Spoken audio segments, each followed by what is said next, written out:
clouding up.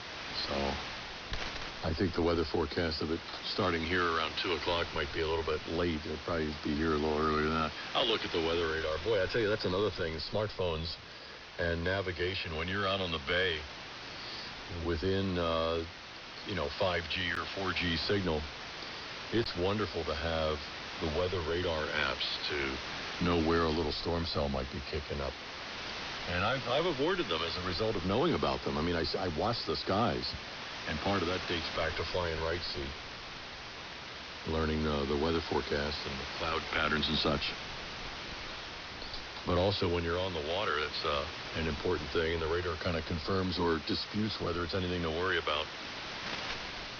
So, modern technology. Here comes Mark. We'll look for you again.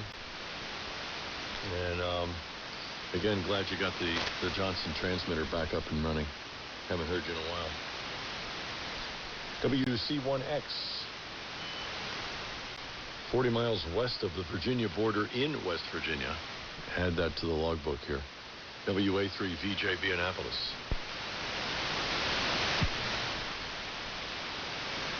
WA3 VJB. This is WC1X. Okay, Paul, solid copy. Yeah, you mentioned GPS, and I think I need to get one of those. My wife and I go on hikes 4 to 6 times a month. A place called Seneca Rocks, which is actually a national park, and it's about about a half-hour drive from here. And it's also Lost River State Park, with quite a bit of elevation. That keeps us in shape, but I think I thought about getting a hiking GPS. And I think I'll probably get one. Maybe I'll order one today on Amazon. And find on your location Annapolis, Paul. You got a boat, you got access to the water. A lot of history there, a lot of things to see right in your local area, so that sounds great. Sounds very nice indeed. So I'll let you go. Yeah, I'm going to do a few things, and then I'll probably come back into the shack, because it's still raining out. It's supposed to rain until about 6 o'clock tonight, so we'll see.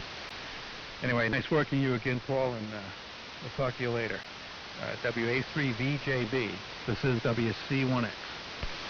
WC1X, WA3VJB. Well, if you're shopping, mine is it Garmin? E-Trex. All lower letters. E-T-R-E-X. I think it's a Garmin. Wait, I have it right here. It's an older model. I've got a Pelican case that I use as my boat box. Yeah, Garmin E-Trex. And it takes like 2 AA's. I put alkalins in them, and it lasts all day just to leave it on. And in my case, I also use it for fuel consumption measurement.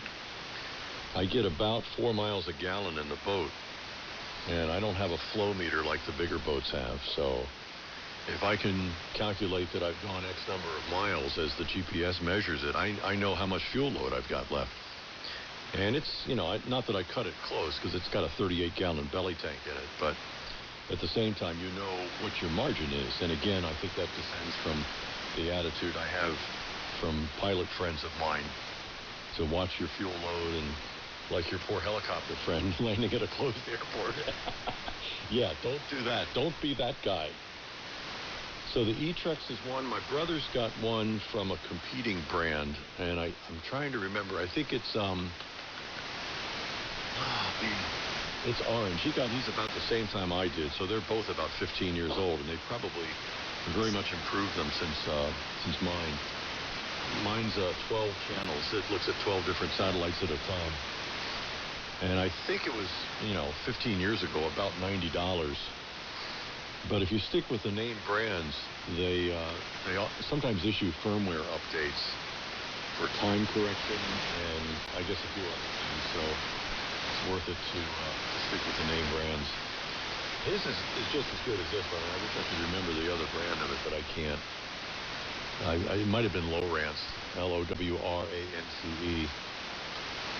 But yeah, the hiking GPSs are pretty cool. They've actually fallen out of favor to some extent because most people have a dashboard GPS that they'll use. or else their smartphones have GPS apps on them.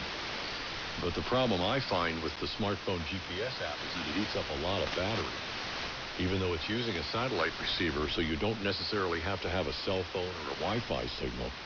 It eats up a lot of battery in the smartphone that you may otherwise wish to preserve if anything were to happen out on the trail. And I wrote down Seneca Rocks. I'm going to look that up. You know, Pam and I are both hikers. She's in better shape than I am, but it does help both of us stay in shape. And it's kind of cool. We can talk about hiking next time around, Mark.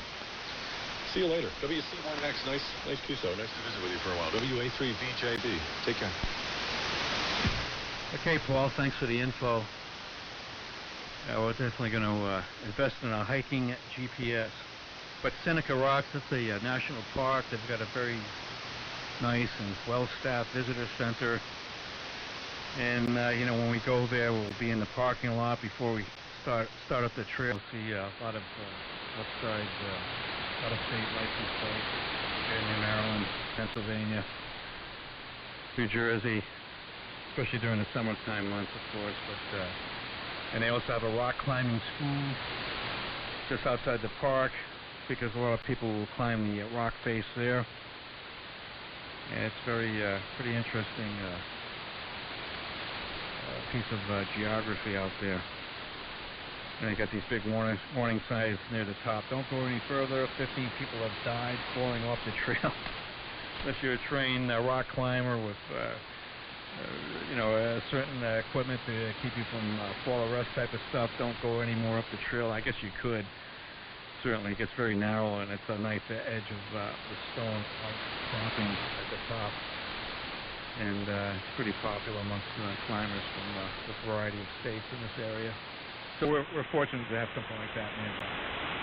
Okay, Paul, I'll let you go. Take care, and we'll see you down the log. This is WC1X.